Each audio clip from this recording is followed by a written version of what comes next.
Hello दोस्तों, कैसे हो आप सभी लोग। स्वागत है आप सभी का मैक्स मांगा एक्सप्लेन में। आज हम फिर से शुरू करने जा रहे हैं रेवरेंड इंसैनिटी का अगला एपिसोड। कहानी वही है, लेकिन हर दिन एक नया मोड़ लेकर आती है। तो बिना देर किए चलिए अब शुरू करते हैं आज की चैप्टर नंबर 501 से 505 तक। घास के उस खुले मैदान में जहां रात पूरी तरह छा चुकी थी, संग वाई अपनी जान बचाने के लिए भाग रहा था। हड्डियों तक को जमा देने वाली हवा उसके सामने से झपटती हुई निकल रही थी, लेकिन संग वाई के पूरे बदन से पसीना टपक रहा था। दिल के अंदर वो चीख रहा था जल्दी, और जल्दी वो अपनी पूरी प्राइमीवल एसेंस अपने मूवमेंट ज्यू में झोंक रहा था। पीछे से हाउल करते हुए रात के भेड़ियों का एक बड़ा झुंड उसकी तरफ बढ़ रहा था। कारण था संग वाई के हाथ में रात के भेड़िए के एक कब की लाश। इसी वजह से कई मिनटों से ये भेड़िए उसका लगातार पीछा कर रहे थे। पहले तो संग ई के लिए ये कुछ मिनट पलक झपकते निकल जाते, लेकिन अब जब ये विशाल वुल्फ ग्रुप उसके बिल्कुल पीछे था, हर एक सेकंड उसे बहुत धीरे, बहुत कठिनाई से बीतता महसूस हो रहा था। आखिर पहुंच गया सामने छोटी सी खाई देखकर संग वाई की हिम्मत अचानक फिर जाग उठी और वो पूरी ताकत से उस तरफ दौड़ पड़ा। पीछे से रंबल करते हुए करीब 20,000 नाइट वुल्व्स उसी के पीछे उस संकरी खाई में घुस गए जैसे कोई काला बाढ़ का बहाव। अंदर पहले से दबे बैठे गू मास्टर्स खुशी से चिल्लाए घुस गए, अब जल्दी से जाल कस लो, एक भी मत छोड़ना इस दल के नेता। एक रैंक 3 गू मास्टर ने तुरंत आदेश दिया। धरती की दीवार उठो। एक साथ कई रैंक 2 गू मास्टर्स ने अपनी अर्थ माउंट गू सक्रिय की। इतनी सारी अर्थ माउंट ग्यू एक साथ चलने से उस संकरी खाई के मुहाने पर पड़ी चट्टानें तेजी से ऊपर उठने लगीं और थोड़ी ही देर में एक मजबूत दीवार बन गई, बिल्कुल रैंक 3 अर्थ वॉल गू जैसी। उधर दूसरी तरफ खाई के उस छोर पर कई गू मास्टर्स ने एक साथ फॉलिंग स्टोन्स गू सक्रिय कर दी, और देखते ही देखते ऊपर से बड़े बड़े पत्थर गिरने लगे जो उस प्रवेश को पूरी तरह बंद कर चुके थे। इस खाई का पिछला रास्ता तो पहले ही बंद किया जा चुका था। अब जब आगे का रास्ता भी पत्थरों से पूरी तरह सील हो गया, तो अंदर घुसे हुए नाइटवुल्फ ग्रुप की हालत बिल्कुल वैसी हो गई जैसे कोई कछुआ मटके में फंस जाए। नाइटवुल्फ मिरियाड बीस्ट किंग ने हालात बिगड़ते देखे और तुरंत अपने पूरे वुल्फ पैक्स को लेकर खाई की दीवार चढ़ने लगा ताकि ऊपर से निकल जाए। लेकिन तभी एक वीरान, भारी और दूर तक गूंजने वाली भेड़िए की हुंकार ने पूरे आसमान को हिला दिया। ऊपर से फांग युआन एक नाइटवुल्फ एम्परर की पीठ पर सवार था। उसके आदेश पर ऊपर से अनगिनत नाइटवुल्व्स नीचे हमला कर रहे थे। जंगली नाइटवुल्फ ग्रुप की आंखें खून जैसी लाल हो गईं और वे जोर से हुंकारने लगे, लेकिन सामने वुल्फ एम्परर होने की वजह से वे झिझक उठे।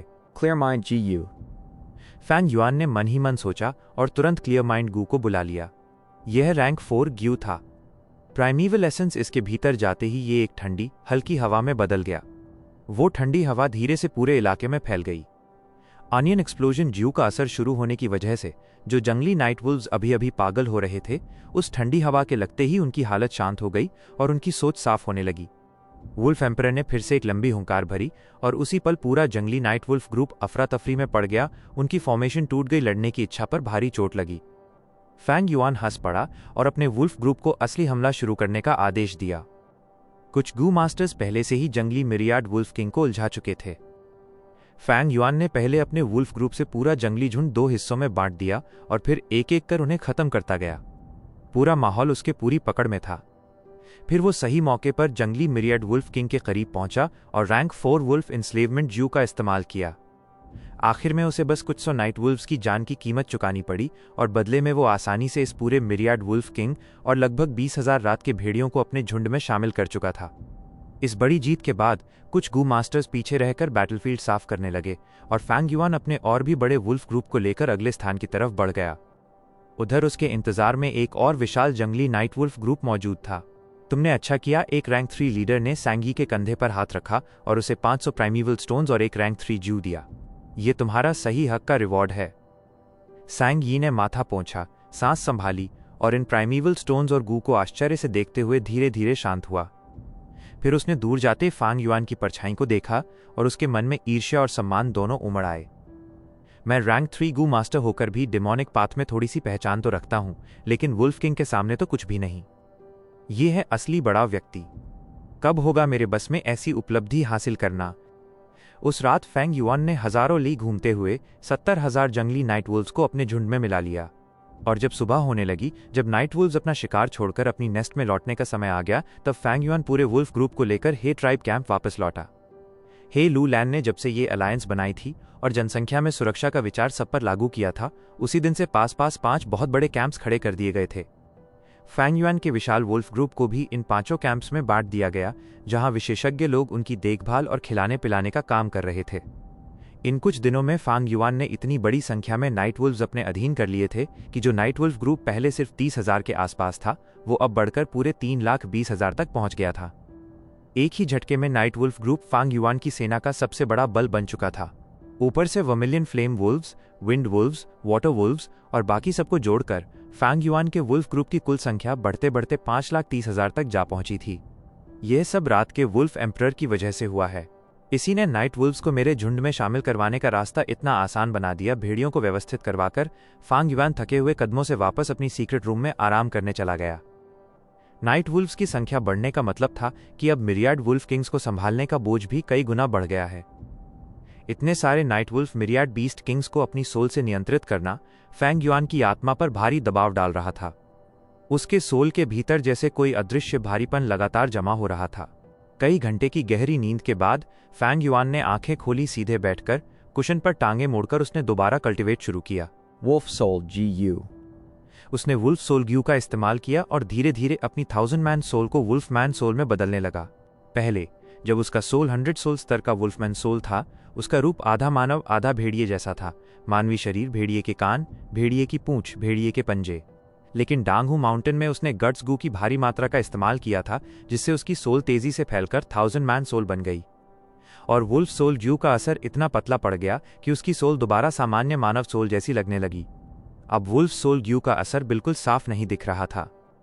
2 घंटे से भी ज्यादा वक्त लगाने के बाद भी बस फैंग युआन की सोल पर भेड़िए जैसे कान थोड़े से लंबे हो गए थे। लेकिन फैंग युआन के लिए इतना भी काफी था, क्योंकि उसकी सोल के भीतर जो भारी दबाव जमा हुआ था अब काफी हद तक हल्का महसूस होने लगा था। वुल्फमैन सोल के साथ वुल्फ ग्रुप को नियंत्रित करना बहुत आसान होने वाला था, क्योंकि भेड़िए अपनी सोल की गहराई से उस गू मास्टर को अपने ही प्रकार का मानते थे। दुर्भाग्य है कि मेरे पास रैंक 5 वुल्फ सोल गू नहीं है। मुझे रैंक 4 वुल्फ सोल गू से ही काम चलाना पड़ रहा है। 100 मैन सोल पर इसका असर बहुत साफ था, लेकिन 1000 मैन सोल पर इसका प्रभाव बहुत कमजोर हो चुका है। काफी देर तक इस्तेमाल करने के बाद फैंग युआन ने इसे रोका और मन ही मन थोड़ा पश्चाताप करते हुए आंखें बंद कर लीं। लेकिन रैंक 5 GU कभी आसानी से हाथ नहीं आते। रैंक 4 वुल्फ सोल ग्यू को रिफाइन करने के लिए तो एक इंटैक्ट मिरियाड वुल्फ किंग की सोल चाहिए होती है, लेकिन रैंक 5 वुल्फ सोल ग्यू को रिफाइन करने के लिए तो वुल्फ एम्परर की सोल चाहिए। और ऊपर से अगर कोई रिफाइनमेंट मास्टर हो, तब भी rank 5 wolf soul Gu refine करने का सफल मौका करीब 50% से ज्यादा नहीं होता। फैंग युआन ने सोचा था कि ट्रेजर येलो हेवन से खरीद लेगा, लेकिन जब उसे याद आया कि उसके पास सिर्फ 2 इमॉर्टल एसेंस स्टोन्स बचे हैं और ऊपर से अंधेरे में छुपी वो रहस्यमयी ताकत भी मौजूद है, तो उसने सुरक्षा के चलते ये योजना छोड़ दी। ट्रेजर येलो हेवन से सीधे नहीं खरीद सकता, पर मैंने हे लू लैन को ये बात बता दी है। हे ट्राइब हुआंगजिन फैमिली का हिस्सा है और उनके सुप्रीम एल्डर्स गू इमॉर्टल्स हैं। उनकी जड़ें बहुत गहरी हैं। 2-3 दिन हो चुके हैं, अब जाकर पूछ ही लेता हूं। यह सोचकर वो सीक्रेट रूम से बाहर निकला और हे लू लैन से मिला, लेकिन हे लू लैन ने हाथ जोड़ दिए। ब्रदर शान यिन, सच बताऊं, मैंने सुप्रीम एल्डर्स को रैंक 5 वुल्फ सोल ज्यू के लिए पत्र भेजा था, लेकिन उनका कहना है कि रैंक 5 वुल्फ सोल ज्यू देने से बेहतर है कि वे एक जिंदा वुल्फ एम्परर दे दें, और वुल्फ एम्परर को भी ऐसे ही नहीं दिया जा सकता। उनका इरादा है कि बैटल मेरिट्स के बदले उसे दिया जाए। आखिरकार मुझे भी सबको समझाना पड़ेगा। हे लू लैन वैसे भी बहुत चालाक था।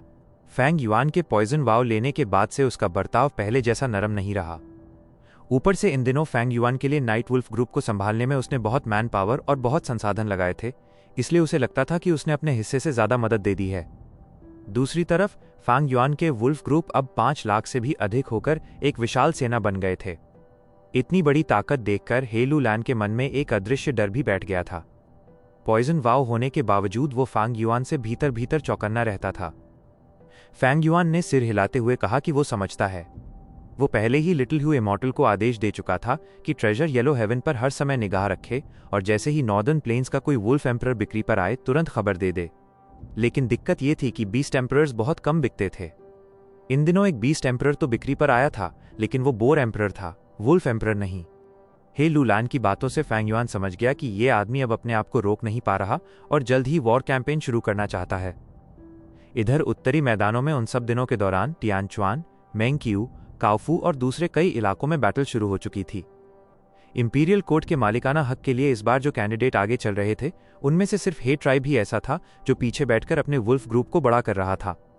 अब इतने सारे वुल्फ्स इकट्ठा हो जाने के बाद हे लू लैन के सीने में तो उम्मीद का समंदर उमड़ रहा था, मानो अब और इंतजार उससे बर्दाश्त ही नहीं हो रहा हो। फैंग युआन ने हल्का सा मुस्कुराकर पूछा, तो भाई लू लैन, सबसे पहले किस फोर्स पर हमला करना चाहते हो? हे लू लैन ठहाका लगाते हुए फैंग युआन के कंधे पर हाथ मारता है। लिटिल ब्रदर वाकई बेहद तेज दिमाग है, भाई से कुछ छुपाना नहीं चाहता। मैं सीधा काओफू पर टूट पड़ना चाहता हूं और डोंगफैंग ट्राइब को पूरी तरह खत्म कर देना चाहता हूं। डोंगफैंग ट्राइब में तो ब्यूटीज की भरमार है, खासकर वो डोंगफैंग चिंगयू, उत्तरी मैदानों की मशहूर ब्यूटी। मैं उनके सारे मर्दों को मार दूंगा और औरतों को पकड़ लूंगा। हा हा हा। फैंग युआन एक पल के लिए ठिठक गया।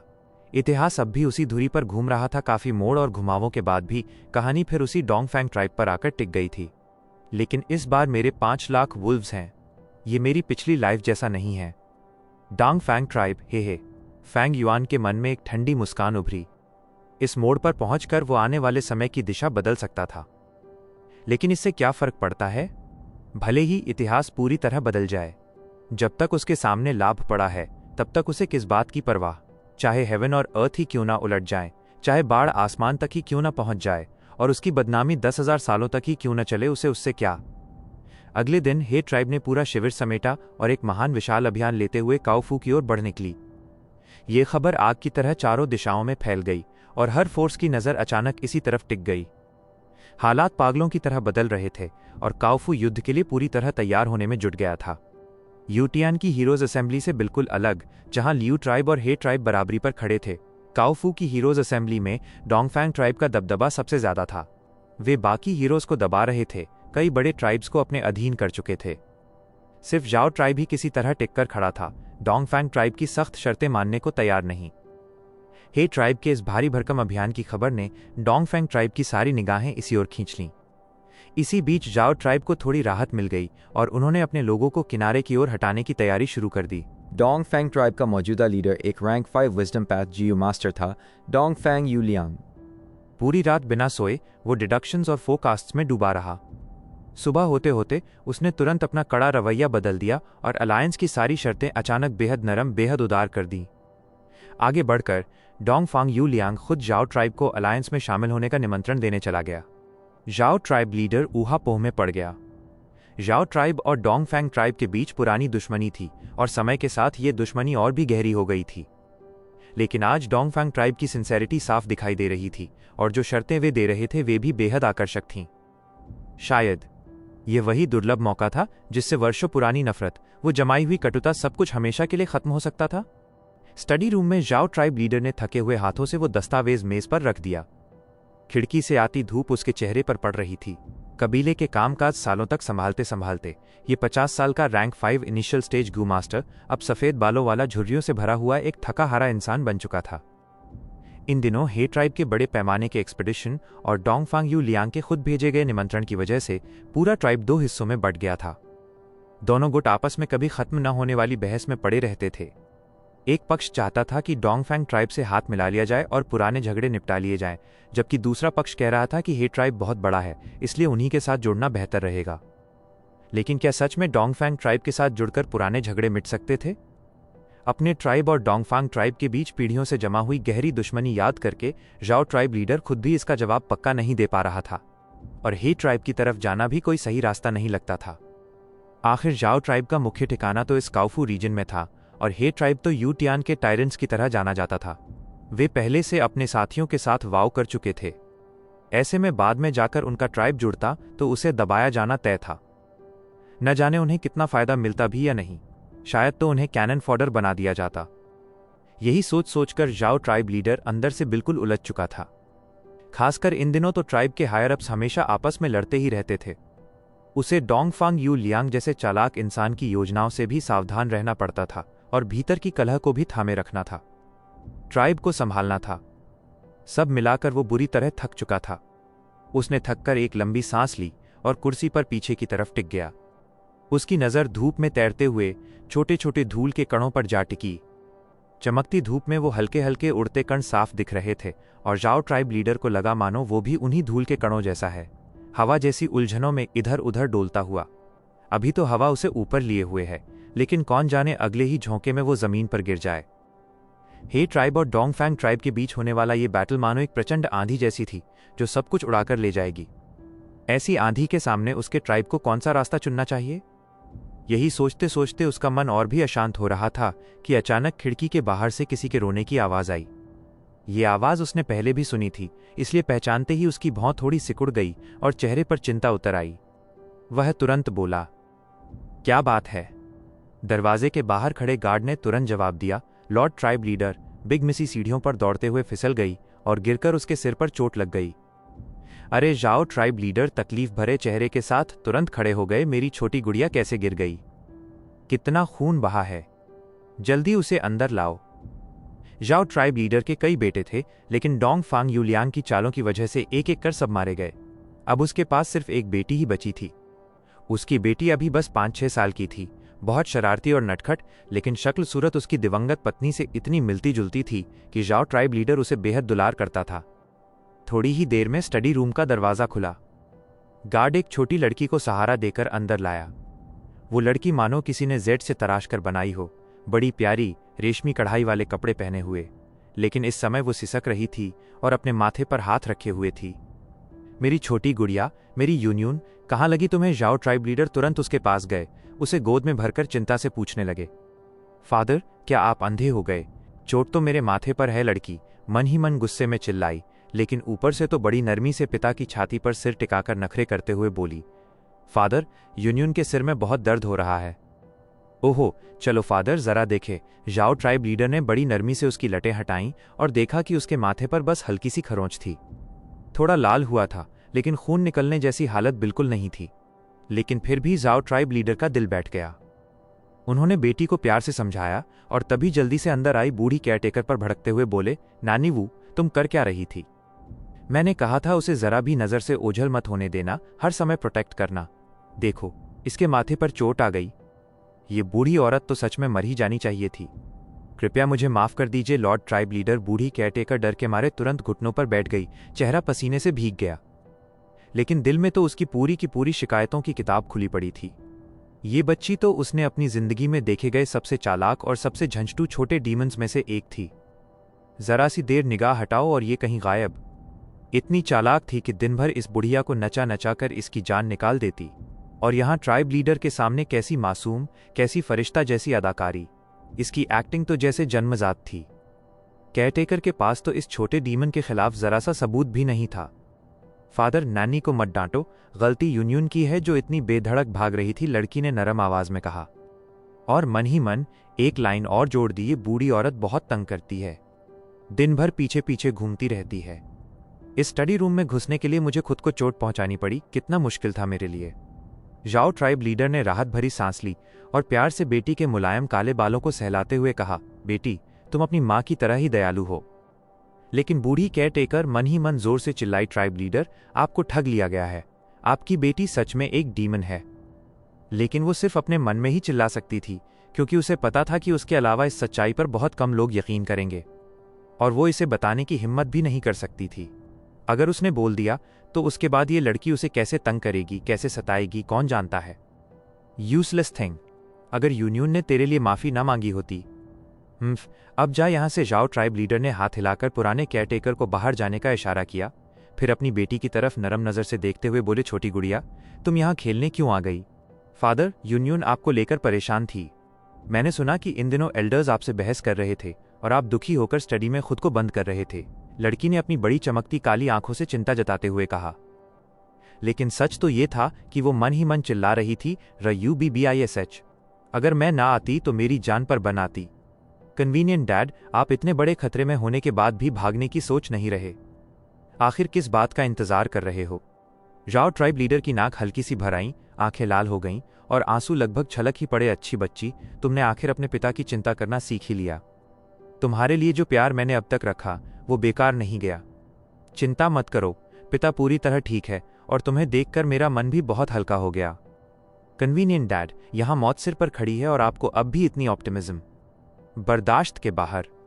मेरी आने वाली खुशहाल जिंदगी बचाने के लिए अब मुझे ही कुछ करना पड़ेगा।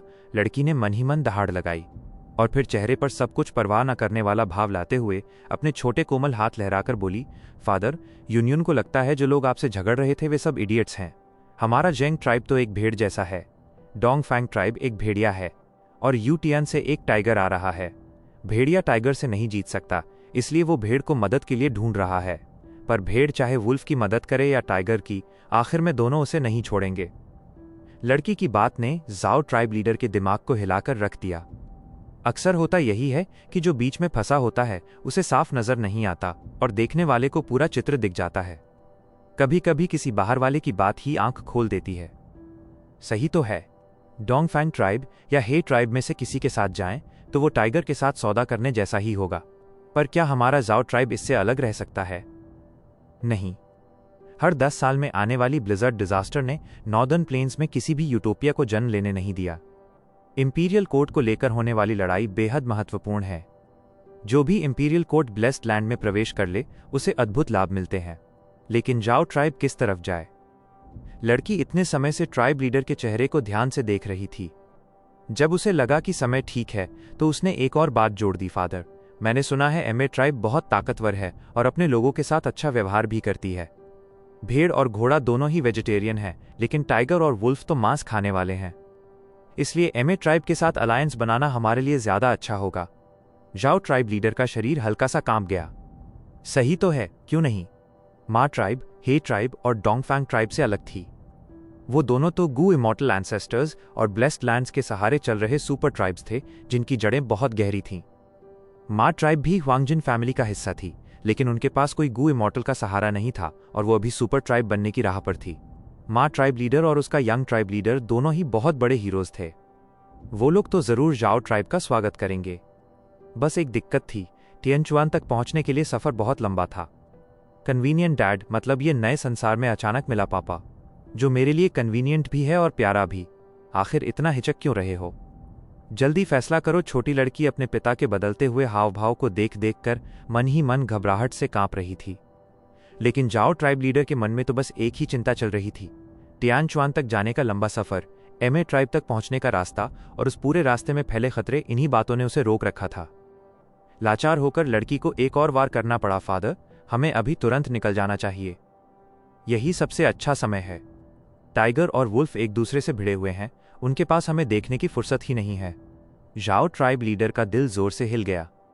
सही है, मैं अब तक क्यों हिचकिचा रहा था? अगर और देर की तो भागने का ये सुनहरा मौका भी हाथ से चला जाएगा। हे ट्राइब हो या डोंगफैंग ट्राइब, दोनों ही दयालु नहीं हैं।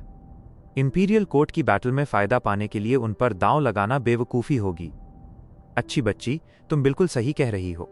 हमारा जाओ ट्राइब इतनी बड़ी बैटल में कूदने की हैसियत नहीं रखता, और इस वर्लपूल में खुद को फेंकना तो और भी मूर्खता है। हाँ, हम निकलते हैं। जाओ ट्राइब लीडर ने आखिरकार फैसला कर लिया। उसके सीने से लगी हुई छोटी लड़की तो मन ही मन खुशी के मारे रोने ही वाली थी। आखिरकार इस बूढ़े आदमी की आंखें खुलीं। आह, बेकार नहीं गया मेरा इतना भाग दौड़ करना, यहां तक खुद को चोट मारकर इस स्टडी तक घुसना। लेकिन तभी जाओ ट्राइब लीडर को अचानक कुछ गड़बड़ी महसूस हुई। लेकिन यूनियन, ये सब बातें तुमने कैसे सोची?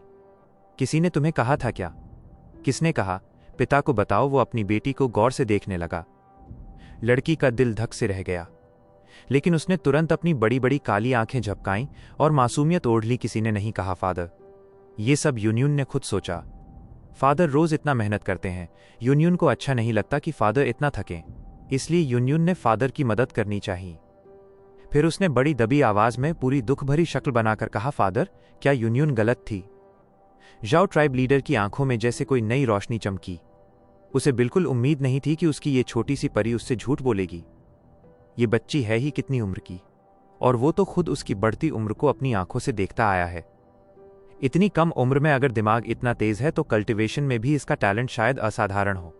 अपनी बेटी को डांट से डरता देखकर उसके दिल में ढेर सारा प्यार उमड़ आया। उसने लड़की के बाल सहलाए। यूनियन, शुक्र है कि तुम हो। पिता बहुत खुश है कि उसे तुम जैसी बेटी मिली। सांस भरती हुई लड़की मन ही मन बोली, ठीक है, अब जो है यही सही। जब यहां आ ही गई हूं तो निभाना तो पड़ेगा। जिंदगी में दोस्त बदले जा सकते हैं, पर माता पिता तो किस्मत में लिखे होते हैं। तुमने मेरे साथ अच्छा व्यवहार किया है तो मैं भी अपना फर्ज निभाऊंगी। लेकिन ऊपर से वो प्यारी सी मुस्कान के साथ जाओ ट्राइब लीडर की गर्दन में हाथ डालकर उससे लिपट गई और उसके गाल पर एक छोटा सा किस कर दिया। फादर, बेटी को आप सबसे ज्यादा अच्छे लगते हैं। हा हा हा, अच्छी बच्ची, तुम तो सच में पिता की आंखों का तारा हो। जाओ ट्राइब लीडर हंस पड़ा। 1. एमए को चीनी में हॉर्स भी पढ़ते हैं। जाओ ट्राइब ने अपना कैंप उखाड़कर भाग गया। हे लू लैन ने सूचना वाली रिपोर्ट पर एक नजर डाली और फिर उसे ऐसे ही बेपरवाही से मेज पर फेंक दिया। जाओ ट्राइब भले ही एक बड़ा ट्राइब था, लेकिन उसमें ना तो कोई एलीट ट्रूप्स थे और ना ही कोई ढंग का गू मास्टर एक्सपर्ट। उनके ट्राइब लीडर की कल्टीवेशन रैंक 5 इनिशियल स्टेज थी, लेकिन फिर भी 3 साल पहले डोंगपो कॉन्ग ने रैंक 4 पीक स्टेज की कल्टीवेशन के साथ उसे चुनौती दी थी और हरा भी दिया था। इसी वजह से उस लीडर की कोई खास प्रेस्टीज नहीं थी और इतने साल पावर में रहते हुए भी उसने कोई बड़ा योगदान नहीं दिया था। अगर जाओ ट्राइब डोंगफांग ट्राइब की तरफ होता तो शायद हे लू लैन उन्हें थोड़ा महत्व देता। आखिर एक कमजोर रैंक 5 जू मास्टर को भी हल्के में नहीं लिया जाता। लेकिन जाओ ट्राइब जिस तरह डरकर और शर्मनाक तरीके से भाग गया, उसने हे लू लैन के मन में उनके लिए सिर्फ तिरस्कार भर दिया। नॉर्दर्न प्लेन्स के लोग हमेशा बहादुरों को मान देते थे और लड़ाई शुरू होने से पहले ही भाग जाने जैसे कायराना कामों को बहुत नीचे नजर से देखते थे। अलायंस लीडर को बधाई, हमने तो अभी ठीक से हमला भी नहीं किया और सामने वाले की एक बड़ी ट्राइब अपने आप डर कर भाग गई। डोंगफैंग यूलियांग अभी गुस्से से फट रहा होगा। उसने खुद जाकर जाओ ट्राइब को बुलाया था और वो तो सीधे ही भाग निकले। हा हा हा, मेरी नज़र में जाओ ट्राइब भले ही बड़ी ट्राइब हो, पर असल में उनमें कुछ खास नहीं है। असली रूप में तो ये लोग कायर निकले। HMPH। मेन टेंट में बैठे गू मास्टर्स अपनी अपनी राय दे रहे थे। किसी को जाओ ट्राइब के भागने से कोई फर्क नहीं पड़ता था। एक तरफ बैठे फैंग युआन ने अपनी नज़र मेज पर रखी रिपोर्ट पर डाली। जाओ लियान यून। उसे ये नाम याद था। यही लड़की आगे चलकर एमा होंग यून की पत्नियों में एक बनती है और एक विजडम पाथ गू इमॉर्टल भी। अभी हालांकि वो बस एक छोटी सी बच्ची थी। लगता है टाइगर वुल्फ और शीप वाली मशहूर पर्सुएजन का असर यहां पहले ही हो चुका है। फैंग युआन दिल में हल्का सा हंसा। अपनी पिछली जिंदगी में जब जाओ लियन यून विजडम पाथ गू इमॉर्टल बनी तो किसी ने उसके ऊपर एक बायोग्राफी भी लिखी थी। ये कल्चरल ट्रेडिशन पहली बार उस क्लासिक जू पुस्तक से शुरू हुआ था। वो किताब कई जू मास्टर्स ने मेहनत करके तैयार की थी। उसके बाद से जो भी बड़े जू मास्टर्स या जू इमॉर्टल्स होते, लोग उनकी कहानियां लिखकर फैलाते ताकि लोग उन्हें याद रखें और उनकी प्रशंसा करें। उस बायोग्राफी में लिखा था कि छोटी उम्र से ही जाओ लियन यून की बुद्धि और समझ गजब की थी और उस बड़े बैटल में जहां ब्लैक टायरेंट हे लू लैन इंपीरियल कोर्ट की ओनरशिप के लिए लड़ रहा था, जाओ ट्राइब खुद को डोंगफैंग ट्राइब और हे ट्राइब के बीच फंसा हुआ पा रहा था। जब जाओ ट्राइब लीडर हिचकिचा रहा था, तब जाओ लियान यून ने टाइगर वुल्फ और शीप की तुलना का इस्तेमाल करके अपने पिता को समझाया और उसे दूर जाकर एमा ट्राइब के साथ होने का फैसला करने पर मजबूर कर दिया। अंततः इससे जाओ ट्राइब सिर्फ सुरक्षित ही नहीं रह सका, बल्कि उन्हें बेहद सम्मान और गर्मजोशी से स्वागत भी मिला। फैंग युआन के पिछले जीवन की 500 साल की यादें सब उलझी हुई थीं, लेकिन यह जानकारी उसके दिमाग में अब भी ताज़ा थी, क्योंकि 5 रीजन्स के बैटल में मा होंग यून, शेंग लिंग एर और जाओ लियन यून सिर्फ गू इमॉर्टल्स नहीं बनेंगे, बल्कि नॉर्दर्न प्लेन्स में हेवनली कोर्ट के हमले का सामना करने के लिए सिंबल और कॉर्नरस्टोन भी बनेंगे।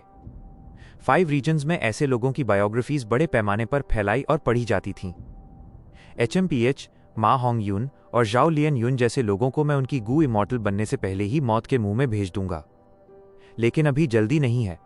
फैंग युआन ने अपने दिल में किलिंग इंटेंट को दबाए रखा और चेहरे पर एक शांत एक्सप्रेशन बनाए रखा। मा होंग यून हो या जाओ लियन यून, ये सभी लोग जो 5 रीजन्स के बैटल की लहरों पर सवार थे, अभी भी गू इमॉर्टल्स बनने से काफी दूर थे। फैंग युआन के पास उन्हें निपटाने के लिए बहुत समय था।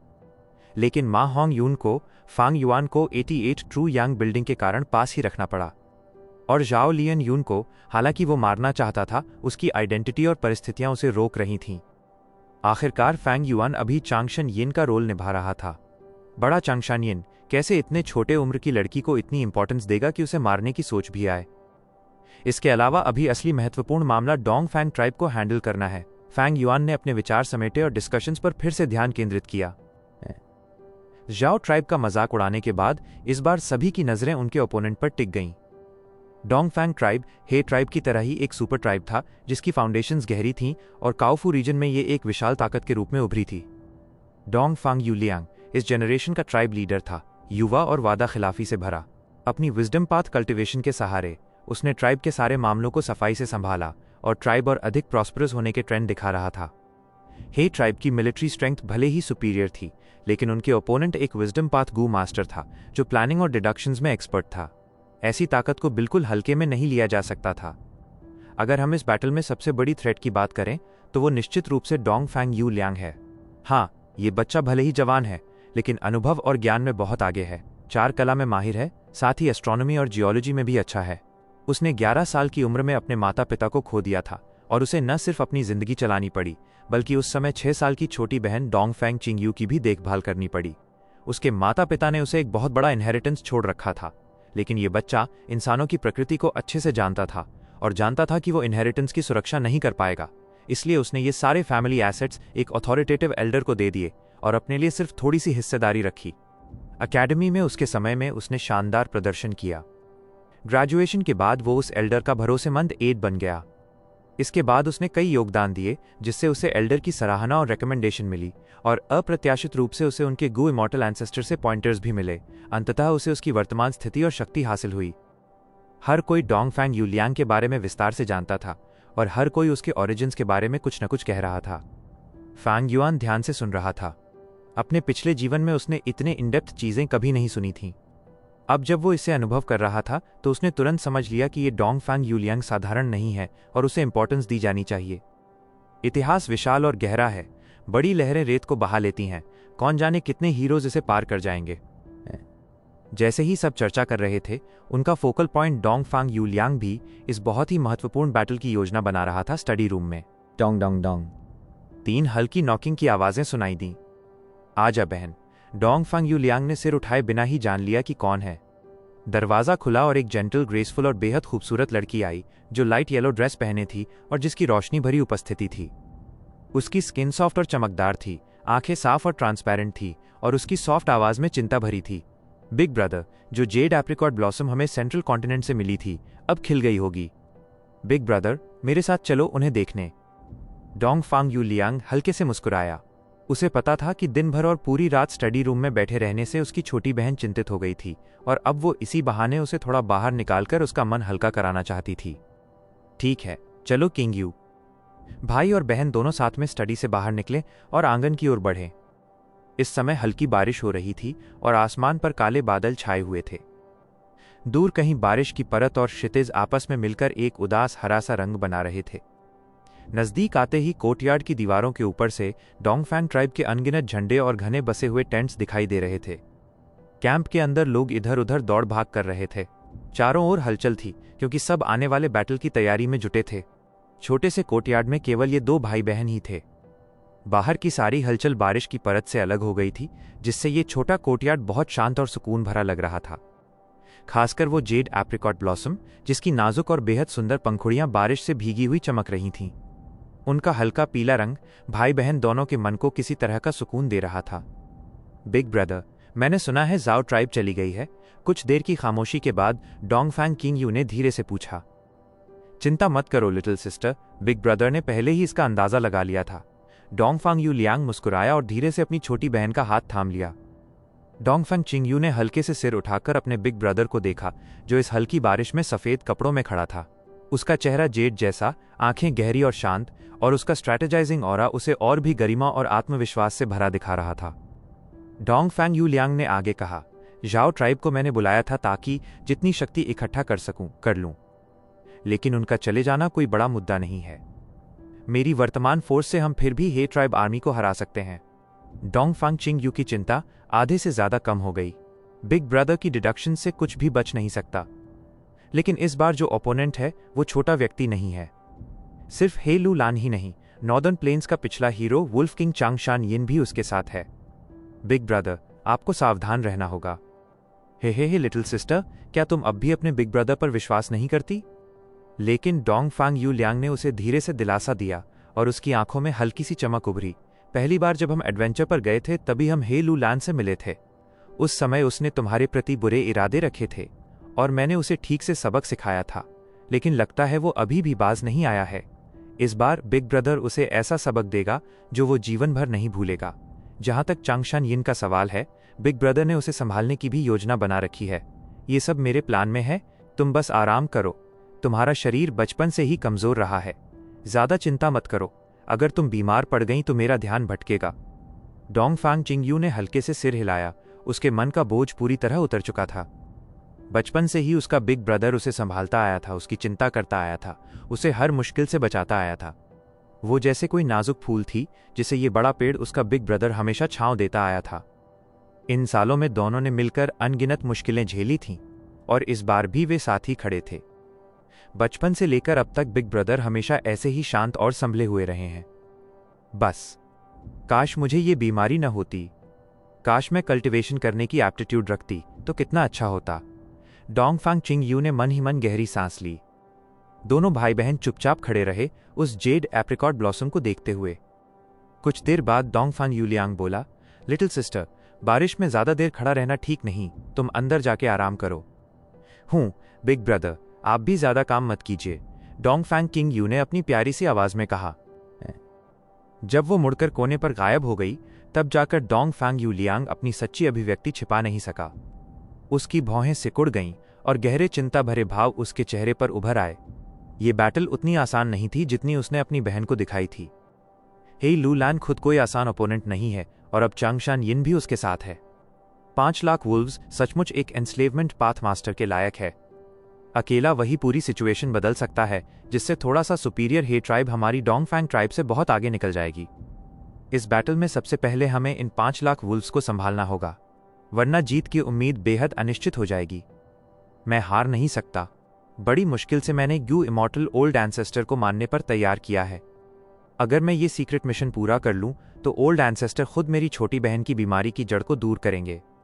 अपनी लिटिल सिस्टर के लिए मुझे इंपीरियल कोर्ट का मास्टर बनना ही होगा और 88 ट्रू यांग बिल्डिंग में प्रवेश करना ही होगा। इससे पहले जो कोई भी मेरे रास्ते में आएगा उसे मरना होगा। तो वुल्फ किंग चांगशान यिन, क्यों ना तुम इसी बारिश में बैटल से पहले मर जाओ। डोंगफांग यूलियांग ने आसमान की ओर देखा, जहां घने काले बादल जमा थे। उसकी सुंदर शक्ल पर एक बेहद ठंडा भाव जम चुका था। फांगयुआन के सिर के ऊपर धीरे धीरे 10 जुनगू जैसी शक्ति मंडरा रही थी। फैंगयुआन क्रॉसलेग्ड बैठा था, आंखें बंद थीं और उसका शरीर 10 जुनगू की शक्ति से निकली रोशनी से ढका हुआ था। काफी समय बीत गया।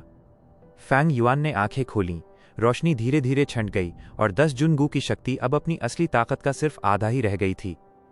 अभी भी इसे 2 बार इस्तेमाल कर सकता हूं, फैंगयुआन ने चुपचाप आकलन किया। 10 जुनगू की शक्ति एक एक्सपेंडेबल गू थी। इसे पूरी तरह इस्तेमाल करने के बाद फैंगयुआन के पास कुल 70 जून की शक्ति रहेगी। ये शक्ति rank 4 initial stage strength path Gu masters के बीच भी बस ठीक ठाक कही जा सकती थी।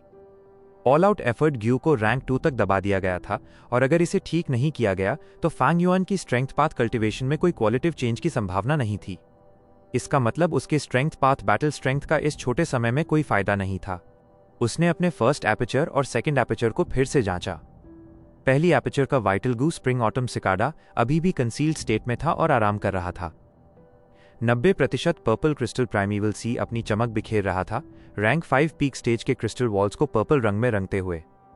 समुद्र के ऊपर वुल्फ स्मोक जू मंडरा रहा था, जो एक काले बादल के रूप में भेड़िए की शक्ल लिए था। पूर्ण रूप से रिपेयर्ड बैटल बोन व्हील सतह पर तैर रहा था, उसके साथ spotless white willow leaf like snow wash Gu भी। Rank 5 hints and clues Gu cuttlefish की तरह गोता लगा रहा था, कभी कभी वुल्फ स्वॉलो गू के साथ खेलते हुए। नीचे बड़े पैमाने पर वुल्फ एनस्लेवमेंट गू थे, कई स्ट्रेंथ ऑफ 10 जुन गू और कुछ वुल्फ सोल गू भी। साथ ही फांगयुआन के लिए वर्तमान में सबसे महत्वपूर्ण गू स्टारगेट गू, मूविंग पर्सपेक्टिव कब गू, ईस्ट विंडो गू, सोल बैरियल गू और इंस्टेंट सक्सेस गू आसपास छिपे हुए थे। जहां तक वुल्फ हाउल गू, वुल्फ केयर गू, ईगल राइज गू, वुल्फ स्प्रिंट गू और ब्रेथ कंसीलमेंट गू का सवाल था, वे उसके शरीर के अलग अलग हिस्सों में मौजूद थे। जैसे जैसे फैंगयुआन ने नॉर्दर्न प्लेन्स में समय बिताया, उसका शरीर भी धीरे धीरे नॉर्दर्न प्लेन्स के एनवायरनमेंट के अनुसार ढल रहा था। उसकी फर्स्ट एपर्चर की कल्टीवेशन पहले ही रैंक 5 मिडिल स्टेज तक वापस आ चुकी थी, लेकिन फैंगयुआन लगातार ब्रेथ कंसीलमेंट गू का इस्तेमाल कर अपनी ऑरा को रैंक 4 पीक स्टेज तक दबाए रखा था। दूसरी एपर्चर में माहौल बिल्कुल अलग था। दूसरी एपर्चर की क्रिस्टल मेम्ब्रेन तेज चमक रही थी। 90% ट्रू गोल्ड प्राइमीवल सी लहरें मार रहा था और चमक रहा था। इन कुछ दिनों की कल्टीवेटिंग के बाद फैंगयुआन की दूसरी एपर्चर रैंक 3 पीक स्टेज से रैंक 4 पीक स्टेज तक बढ़ गई थी। एपर्चर के केंद्र में रैंक 3 ऑल आउट एफर्ट ज्यू था। इसके अलावा वहां रैंक 3 स्ट्रेंथ क्यूआई ग्यू थी, जो बीस्ट फैंटम्स को ठोस रूप में बदल सकती थी। रैंक 4 बेटर स्ट्रेंथ ग्यू थी, जो जितना घायल करता उतनी शक्ति बढ़ाती थी। Rank 4 Charging Crash GU, Rank 3 Tucita Flower, Primeval Elder GU, Rank 4 Expand Strength GU और Healing GU Rank 3 Self Reliance GU भी मौजूद थे। जहां तक वज्रा स्टार एगू, टर्न गोल्ड गू, पिच ब्लैक गू, ब्लड स्कल गू, बोन फ्लैश यूनिटी गू, यिन यांग रोटेशन गू और अन्य गू का सवाल था, उन्हें अभी इस्तेमाल नहीं किया जा सकता था और इसलिए उन्हें हु इमॉर्टल ब्लेस्ड लैंड में ही छोड़ दिया गया था। क्योंकि फांग युआन पहले लांगया ब्लेस्ड लैंड से नॉर्दर्न प्लेन्स पहुंचा था, उसकी दूसरी एपर्चर नॉर्दर्न प्लेन्स द्वारा मान्य थी और इसका रैंक 4 पीक स्टेज कल्टिवेशन किसी दबाव में नहीं आया था। दूसरी एपर्चर की कल्टिवेशन इतनी तेजी से बढ़ सकी क्योंकि फैंग युआन ने पहले कुछ रेलिक ज्यू खरीदे थे, लेकिन उसके पास इमॉर्टल एसेंस स्टोन्स की संख्या सीमित थी, इसलिए वो पर्पल क्रिस्टल रेलिक ज्यू नहीं खरीद सका। अब दूसरी एपर्चर की कल्टिवेशन पूरी तरह फैंग युआन के अपने प्रयास पर निर्भर थी। रैंक 4 से रैंक 5 तक पहुंचना क्वालिटेटिव चेंज का प्रोसेस है, इनके बीच बहुत बड़ा अंतर है। तो क्यों ना आज रात अपनी दूसरी एपर्चर की कल्टिवेशन को रैंक 5 इनिशियल स्टेज तक बढ़ा दूं। फांग युआन ने सोचा और क्रॉस लेग बैठे रहकर रैंक 5 रेल में ब्रेक थ्रू करने का निर्णय लिया। दूसरी एपर्चर की कल्टिवेशन पहले ही रैंक 4 पीक स्टेज पर थी और फाउंडेशन पर्याप्त थी। इसकी एप्टीट्यूड पहली एपर्चर से ज्यादा नहीं थी, लेकिन लांगया लैंड स्पिरिट ने इसे खुद रिफाइन किया था, इसलिए एप्टीट्यूड भी 90% तक पहुंच गई थी। साधारण ज्यू मास्टर्स के लिए जो इन दोनों कंडीशंस को पूरा करते थे, उनके पास रैंक 5 रेल में ब्रेक थ्रू करने की पर्याप्त क्षमता होती थी। आमतौर पर वे कुछ फेलियर्स के बाद पर्याप्त अनुभव प्राप्त करते और फिर सफलतापूर्वक एडवांस करते। लेकिन अनुभव हमेशा से फैंग युआन की सबसे बड़ी ताकत रहा है, इसलिए उसके लिए यह ऑब्स्टिकल मौजूद ही नहीं था। सबसे महत्वपूर्ण बात, पहली और दूसरी एपर्चर की प्राइमीवल एसेंस आपस में इस्तेमाल की जा सकती थी। इस दुनिया में कोई दो पत्तियां बिल्कुल समान नहीं होती, वैसे ही प्राइमीवल एसेंस हर गू मास्टर के लिए यूनिक होती है। अगर गू मास्टर्स प्राइमीवल एसेंस को बिना किसी गू जैसे बोन फ्लैश यूनिटी गू के उपयोग के एक दूसरे को देते तो बाहरी प्राइमीवल एसेंस मिलकर एपर्चर को अंततः एक्सप्लोड कर देता। लेकिन चाहे वो पहली एपर्चर हो या दूसरी, दोनों फैंग युआन की ही थीं, उनकी एसेंस एक जैसी थी, इसलिए प्राइमीवल एसेंस आपस में ट्रांसफर की जा सकती थी। Rise. फैंग युआन ने चुपचाप इच्छा जताई और उसकी पहली एपर्चर की पर्पल क्रिस्टल प्राइमीवल एसेंस उसकी चेस्ट के बीच में स्थित दूसरी एपर्चर की ओर दौड़ पड़ी। रैंक 5 पीक स्टेज की प्राइमीवल एसेंस जब रैंक 4 क्रिस्टल मेम्ब्रेन पर चार्ज करती है तो इसका रिएक्शन तेज होना तय था। सुबह की पहली किरणों के साथ फैंग युआन ने सफलतापूर्वक रैंक 5 इनिशियल स्टेज में ब्रेक थ्रू कर लिया। इस बार रैंक 5 तक का ब्रेक थ्रू उसके अब तक किए गए सभी प्रयासों में सबसे आसान था। लेकिन क्योंकि मैंने पहली एपर्चर की प्राइमीवल एसेंस का इस्तेमाल किया, दूसरी एपर्चर ने भी अभी रीजन की सप्रेशन का असर महसूस किया है। फैंग युआन ने महसूस किया कि दूसरी एपर्चर में अभी लाइट पर्पल प्राइमीवल एसेंस थी, लेकिन इसे एक्टिवेट करने पर केवल पहले के ट्रू गोल्ड प्राइमीवल एसेंस का असर मिलेगा। सिर्फ आधे महीने में दूसरी एपर्चर पर से सप्रेशन गायब हो जाएगी, जबकि पहली एपर्चर 3 महीने में पूरी तरह नॉर्दर्न प्लेन्स के एनवायरनमेंट में ब्लेंड हो जाएगी और फिर सप्रेशन नहीं लगेगी। यही समय होगा जब इंपीरियल कोर्ट के लिए संघर्ष अपने चरम पर पहुंचेगा। फैंग युआन ने टर्बिड हवा के साथ एक सांस छोड़ी और खड़े होकर अपने शरीर को स्ट्रेच किया। रात भर बिना आराम किए कल्टिवेटिंग करने से उसे हल्की थकान महसूस हो रही थी। उसने सीक्रेट रूम का दरवाजा खोला। दरवाजे के सामने खड़े 2 रैंक 3 गू मास्टर्स ने तुरंत उसे प्रणाम किया। एक गू मास्टर ने फैंग युआन को खुशखबरी दी, लॉर्ड वुल्फ किंग, हमारे गू मास्टर्स को जंगली इलाके में शार्क फिन वुल्फ पकड़ने का सौभाग्य मिला। हमने इसे केज में बंद कर दिया है। ट्राइब लीडर ने मुझे लॉर्ड को यह बताने को कहा है कि जब आप अपनी कल्टिवेशन पूरी कर लें तो सप्लाई कैंप जाकर इसे सबड्यू करें। यह खबर फैंग युआन के लिए एक अप्रत्याशित सरप्राइज थी। शार्क फिन वुल्फ एक म्यूटेटेड बीस्ट थी जिसकी बैटल स्ट्रेंथ एक रैंक 4 गू मास्टर के बराबर थी। हालांकि फैंग युआन ने ट्रेजर येलो हेवन में एक बैच ऑफ म्यूटेटेड वुल्फ्स खरीदी थी, लेकिन उसने उन्हें स्पष्ट एक्सप्लेनेशन की कमी के कारण बाहर नहीं लाया था।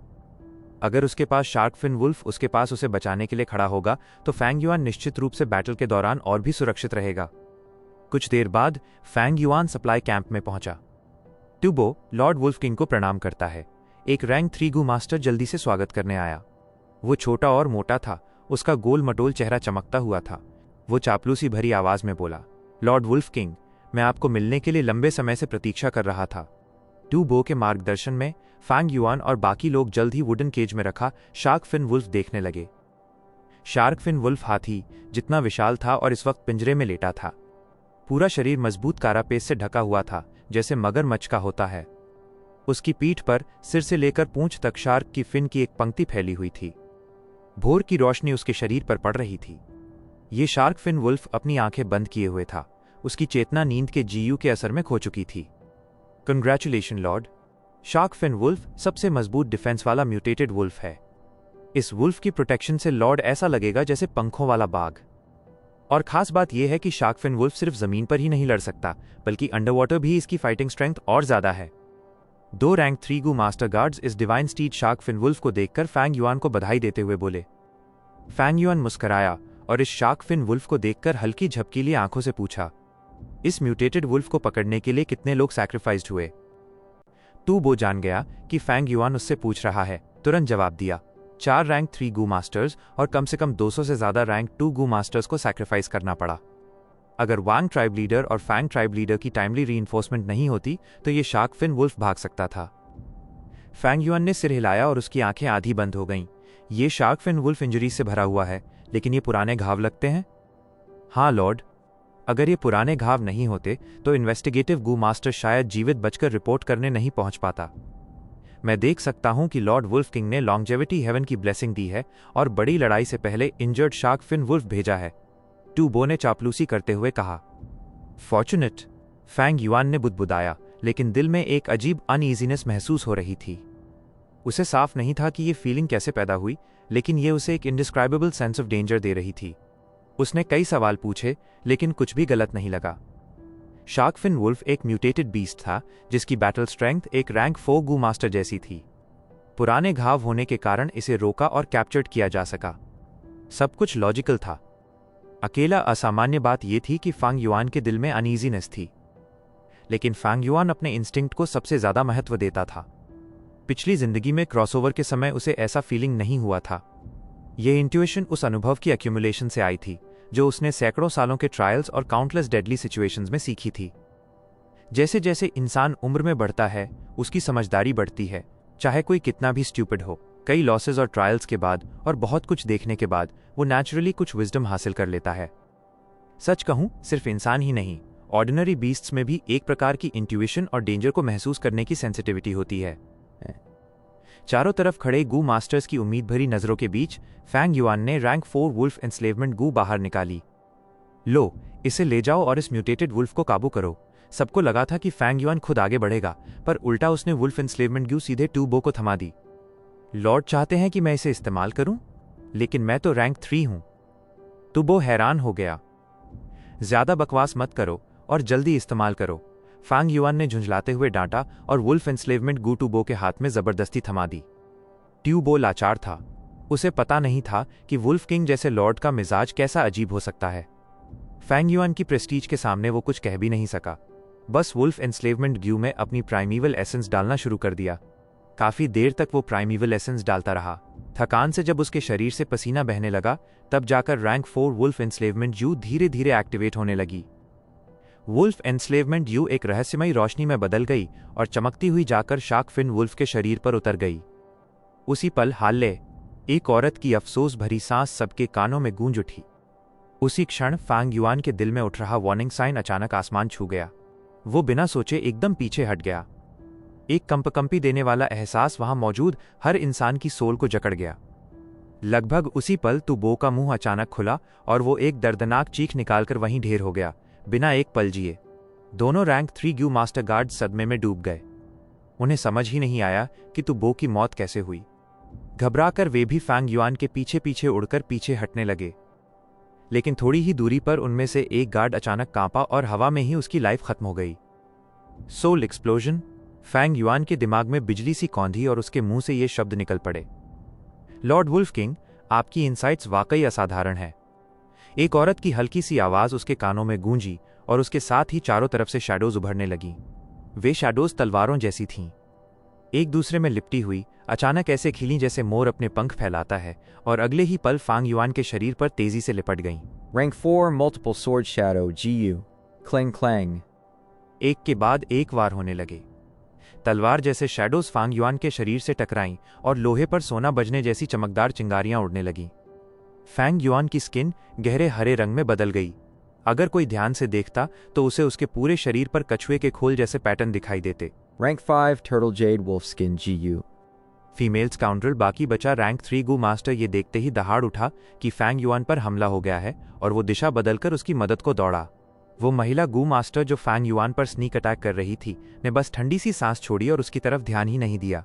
उसने मल्टीपल सॉर्ड शैडोज को और भी ज्यादा उग्र कर दिया। उसी समय उसने अपने मुंह से एक पतली सी सांप जैसी चीज बाहर फेंकी। वो सांप काले धागे जैसा था जो सॉर्ड शैडोज के बीच से निकलते हुए सीधे फैंग युआन के कान की तरफ बढ़ गया।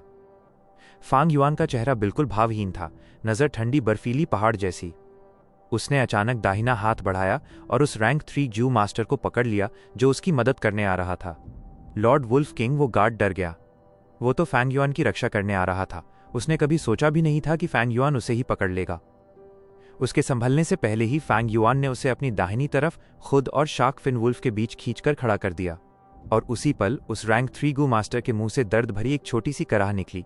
उसका पूरा शरीर झटका खाकर कांप गया, आंखें उलट गईं और उसके मुंह से झाग निकलने लगा। उसी मौके पर वो धागे जैसा काला सांप फांग युआन के कान में घुस गया। फैंग युआन ने हल्की भरी हुई आवाज में नाक से सांस छोड़ी, फिर उसने उस गार्ड को छोड़ दिया और सॉर्ड शैडोज पर मुक्के बरसाने लगा। महिला जू मास्टर उसकी मुट्ठियों में भरी हुई जबरदस्त ताकत को महसूस कर सकी। वो हल्के से हंसी और उसके मुंह से निकला सुख का एक छोटा सा स्वर जैसे हवा में तैर गया। उसने उसके वारों को सीधा झेलना ठीक नहीं समझा, इसलिए उसने मल्टीपल सॉर्ड शैडो ग्यू वापस बुला ली और खुद काली छाया बनकर तेजी से पीछे हट गई। 20 कदम दूर जाकर वो काली छाया एक तंबू की परछाई पर उतरी और फिर एक औरत के रूप में बदल गई। ये औरत बेहद खूबसूरत थी, काले कपड़े पहने हुए, चेहरे पर काली पटली, सिर्फ उसकी संकरी लाल फिनिक्स जैसी आंखें नजर आ रही थीं। उसके पूरे शरीर से एक ठंडा अकेलापन और अजीब सा आकर्षण फैल रहा था जो उसकी खूबसूरती को और रहस्यमयी बनाता था। उसे एक नजर देखो तो भूलना मुश्किल। जूनियर शैडोलेस सॉर्ड बियान-सी स्वान लॉर्ड वुल्फ किंग को प्रणाम करती है। उसने हल्का सा झुककर सलाम किया। दुश्मन के कैंप में चारों तरफ दुश्मन होने के बावजूद वो बिल्कुल शांत थी, जैसे उसे किसी चीज की परवाह ही नहीं। फांग युआन ने ठंडी सांस छोड़ी और पूछा, तुमने मुझ पर कौन सा जू इस्तेमाल किया? बियान-सी स्वान मुस्कराई, जूनियर एक बार एक्सपीडिशन पर गई थी। एक रूइंस में मुझे एक अजीब जू वर्म मिला। जब इसे एक्टिवेट किया जाए तो ये कान में घुसकर सीधे दिमाग में चला जाता है। व्यक्ति ने जरा भी तेज सोचा, बस वही काफी है, यह जीयू तुरंत फैलकर दिमाग फोड़ देता है। इसीलिए जूनियर ने इसका नाम रखा है ब्रेन एक्सप्लोजन जीयू। फैंग युआन का चेहरा गहरा हो गया। बियान-सी स्वान ने फिर हल्का झुककर विनम्र आवाज में कहा, सीनियर लॉर्ड डोंग फैंग के इतनी बारीकी से बनाए गए घातक जाल को भांप सके और सोल एक्सप्लोजन जैसी चीज को भी लगभग झेलकर बच निकले, जूनियर सच में प्रशंसा करती है। सीनियर का जीवन लेना जूनियर का सौभाग्य होगा। फेयरवेल। इसके बाद वो तुरंत एक काली छाया में बदल गई और इमारतों की परछाइयों के बीच गायब होती चली गई। वो शैडो सॉर्ड एक्सपर्ट है, भागने मत दो उसे। कई गू मास्टर शोर सुनकर दौड़े और परछाइयों पर वार करने लगे, लेकिन बियान-सी स्वान की काली छाया कब की गायब हो चुकी थी। वो चली गई थी या अभी भी यहीं कहीं छिपी थी, कोई भी निश्चित नहीं था। लॉर्ड वुल्फ किंग, हम देर से पहुंचे, क्षमा करें। लॉर्ड वुल्फ किंग, आप ठीक है ना? घबराई हुई भीड़ ने फैंग युआन को घेर लिया। फैंग युआन को कोई भारी चोट नहीं आई थी, लेकिन सॉर्ड शैडोज ने उसकी स्किन और बाल काट दिए थे, जिससे वो काफी बिगड़ा हुआ दिख रहा था। मुझे क्या हो सकता है? निकम्मों की टोली, किसी को पता भी नहीं चला कि दुश्मन कैंप में घुस चुका था। सब निकलो यहां से। फैंग युआन ने गुस्से में चिल्लाया, लेकिन उसके दिल में खुशी उमड़ रही थी। उसने सोचा भी नहीं था कि इस असैसिनेशन अटेम्प्ट में उसे थीविंग हेवन डीमन वेनरेबल की इनहेरिटेंसेस में से एक का सुराग मिल जाएगा। Brain explosion GU. क्या सच में तुम सोचती हो कि मैं इसे रोक नहीं सकता था? Inexperience junior. फांग युआन की पिछली जिंदगी की यादों में बियान-सी स्वान एक महत्वपूर्ण पात्र थी, मा होंग यून की पत्नियों में से एक, भविष्य में एक रैंक 6 ग्यू इमॉर्टल। और इसी ब्रेन एक्सप्लोजन ग्यू की वजह से मा होंग यून को थीविंग हेवन डीमन वेनरेबल की इनहेरिटेंसेस में से एक मिली थी। लेकिन मा होंग यून ने कभी साफ नहीं बताया कि वो इनहेरिटेंस क्या थी, न ही उससे जुड़ी खास बातें। इसलिए फैंग युआन भी पूरी तरह नहीं जानता था। बस ये जानता था कि ब्रेन एक्सप्लोजन जीयू को सही तरीके से कैसे एक्टिवेट किया जाए। मा होंग यून हमेशा इससे बचता फिरता था। इससे पता चलता है कि उस इनहेरिटेंस से उसे कितना बड़ा फायदा मिला था, और वो नहीं चाहता था कि कोई और उस पर नजर डाले। बाहर से फांग युआन का चेहरा गुस्से से तमतमाया था, लेकिन भीतर से वो पूरी घटना का शांत मन से विश्लेषण कर रहा था। डोंग फांग यू लियांग खिड़की के बाहर पड़ती बारिश को देखते हुए दोनों हाथ पीछे बांधकर धीमे से बोला कि हम आखिरकार सफल नहीं हो सके। ये जो शार्क फिन वुल्फ था, इसे उसने जंगली इलाकों से खास तौर पर पकड़ा था और उसके लिए भारी कीमत भी चुकाई थी। इसके बाद उसने इस शार्क फिन वुल्फ पर गुप्त निशान भी लगाए और दुश्मनों को पता न चले, इसलिए उसने खास तौर पर रैंक 5 सोल एक्सप्लोजन ज्यू चुनकर इसी वुल्फ के भीतर लगा दिया था। आखिर में उसने नॉर्दर्न प्लेन्स में मशहूर डिमोनिक पाथ की एक हत्यारिन शैडो स्वॉर्ड एक्सपर्ट को भेजा और सोल एक्सप्लोजन को सक्रिय करने के लिए जो जीयू चाहिए था वो भी उसे दे दिया, सब कुछ साफ साफ समझाकर।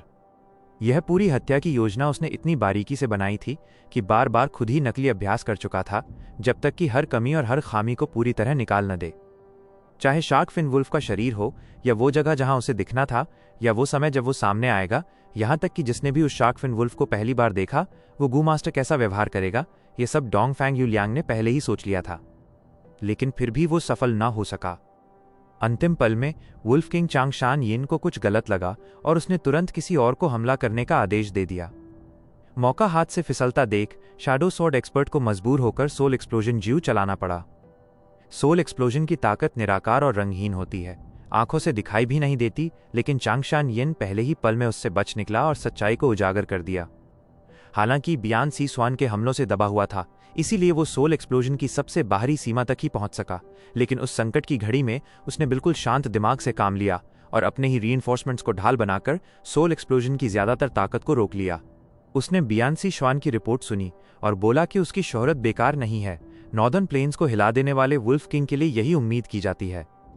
एक म्यूटेटेड बीस्ट सामने होने के बावजूद उसने अपने मन को काबू में रखा और अपनी सतर्कता से खतरा पहचान लिया, सोल एक्सप्लोजन की सीमा को तुरंत समझ लिया और अपने अलायंस मेट को ढाल बनाना, साथ ही हत्या का निशाना बनने के बाद भी तुरंत पीछा न करना, ये सब उसकी ठंडे दिमाग की पहचान थी। वुल्फ किंग डोंग फांग यूलियांग ने धीरे से कहा और उसके दिल पर बोझ और बढ़ गया। बियान सी स्वान बोला कि डोंग फैंग अलायंस लीडर को चिंता करने की जरूरत नहीं। चांगशान यिन ने आखिर में चाहे रीइंफोर्समेंट्स को ढाल बना लिया हो, लेकिन फिर भी मैं उसे रोक ही रहा था और वो सोल एक्सप्लोजन की सीमा के अंदर ही था। ऊपर से मेरा ब्रेन एक्सप्लोजन जीयू भी उसे लगा है। चाहे ये जीयू उसकी जान न भी ले, उसका बैटल स्ट्रेंथ बहुत गिर चुका होगा। ऐसा माना जा सकता है कि वुल्फ किंग अब लगभग बेकार हो चुका है। स्टडी रूम के एक कोने में बियान सी स्वान काले कपड़े पहने दीवार की परछाइयों में चुपचाप खड़ी थी, उसकी आवाज हमेशा की तरह ठंडी थी। ब्रेन एक्सप्लोजन गू। डोंग फांग यूलियांग पल भर को ठिठक गया, उसने पहली बार ये गू का नाम सुना था। बियान सी स्वान ने हल्की सी हंसी के साथ इस जीव की उत्पत्ति और असर के बारे में उसे समझाया। तो ऐसा है, डोंग फांग यूलियांग ने सुना तो उसकी आंखें चमक उठीं। वो गहरी सांस लेकर बोला कि इस बार तो शैडो स्वॉर्ड एक्सपर्ट की मदद की बदौलत काम हो पाया, लेकिन तुमने इस दौरान अपनी एक बड़ी ट्रम्प कार्ड भी खो दी। बियान सी स्वान कुछ नहीं बोली।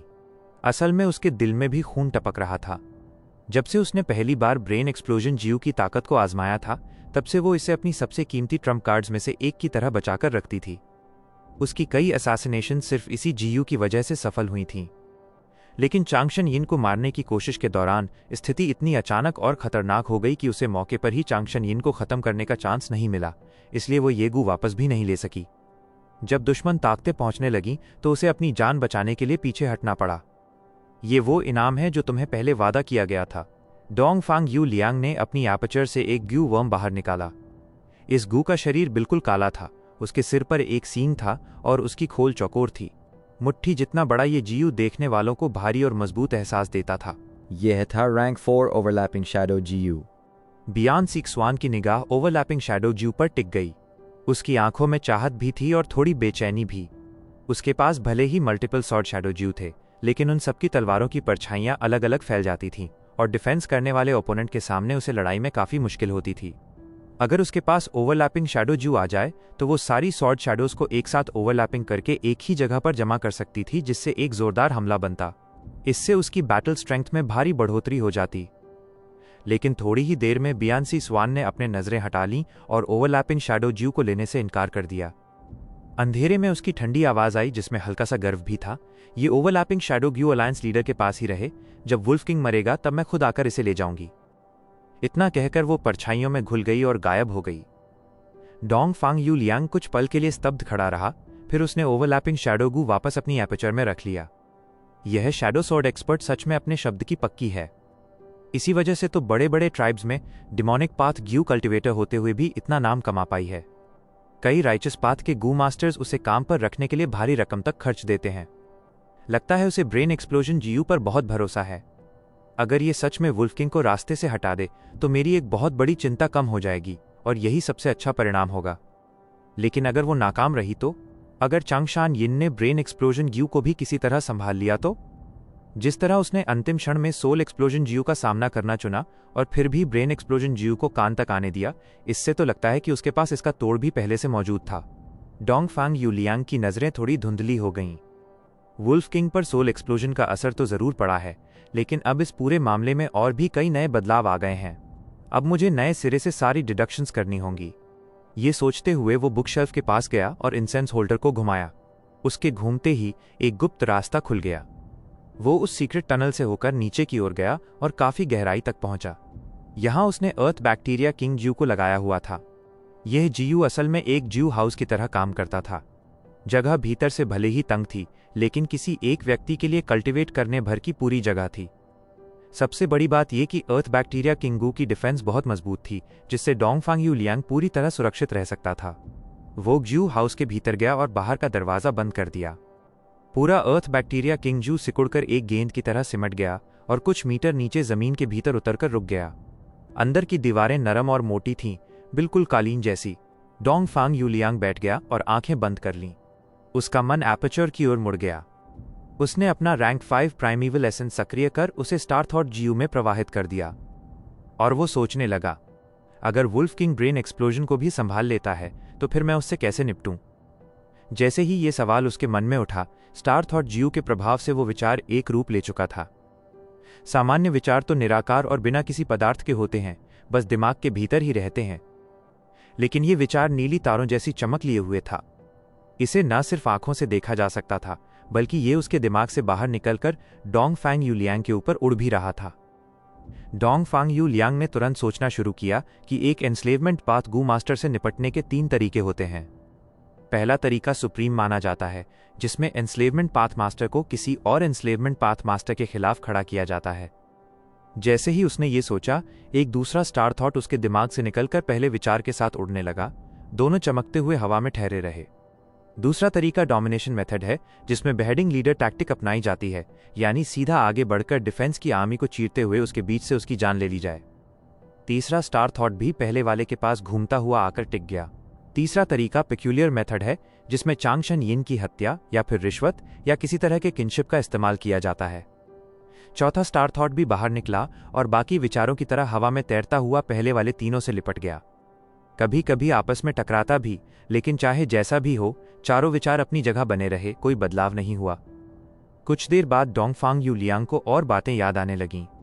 हमारी तरफ की मिलिट्री फोर्स, दुश्मन की मिलिट्री फोर्स, दोनों तरफ के रेशंस, चांगशान यिन का स्वभाव और उसका मोटिव, हमारे एक्सपर्ट गू मास्टर्स की सारी जानकारी, दुश्मन के एक्सपर्ट गू मास्टर्स की जानकारी, आने वाले दिनों का वेदर प्रेडिक्शन और उसका बदलना, बैटलफील्ड का टेरेन, कितनी माउंट्स हैं, कितनी लेक्स हैं, आसपास कितने बीस्ट ग्रुप्स घूम रहे हैं और क्या कोई दूसरी ताकतें बीच में दखल देने आ सकती हैं या नहीं।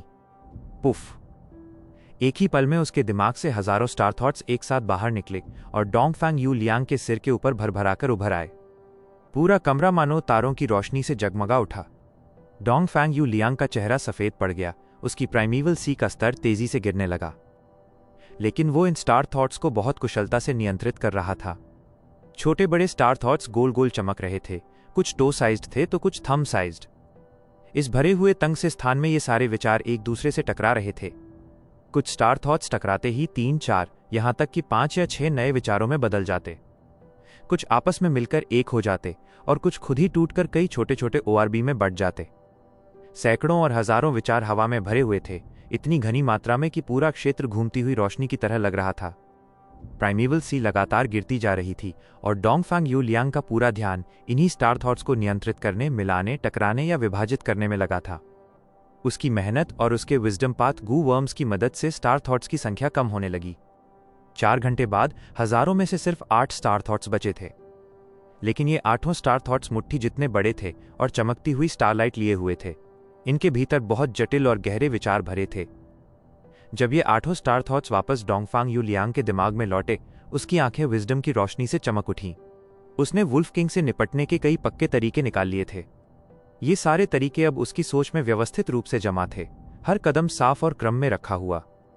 अगर कोई सामान्य इंसान होता तो ऐसे उलझे हुए ख्यालों को साफ करने में उसे 1-2 महीना लग जाता, बल्कि सच कहो तो इन बिखरे बिखरे विचारों में से सही समाधान निकाल पाना बेहद मुश्किल हो जाता। लेकिन अपनी विजडम पाथ की विधि का इस्तेमाल करते हुए डोंगफांग यूलियांग ने सिर्फ 4 घंटे में अपना जवाब ढूंढ लिया। पर ये जवाब ही आखिरी नहीं थे। प्राइमीवल स्टोन्स निकालकर अपनी प्राइमीवल एसेंस को वापस भरते हुए डोंगफांग यू लियांग ने थोड़ी देर आराम किया और फिर उसी सवाल को दोबारा समझने में लग गया। इस बार उसने सिर्फ 1 घंटा लगाया और पूरे 7 स्टार थॉट्स हासिल किए। ये स्टार थॉट्स उसके दिमाग में दाखिल हुए और उन्हें पढ़ते ही उसे कुछ नए नए जवाब मिले। ये जवाब पहले वाले जवाबों जैसे ही थे, बस कुछ बारीक सी फर्क वाली बातें थीं। डोंगफांग यू लियांग ने लंबी सांस छोड़ दी, जैसे उसका मन हल्का हो गया हो, और उसने आखिरकार सोचना बंद कर दिया। थोड़ी देर और बीती और वो प्राइमीवल स्टोन्स की मदद से अपनी प्राइमीवल एसेंस को फिर से अपनी चोटी पर ले आया।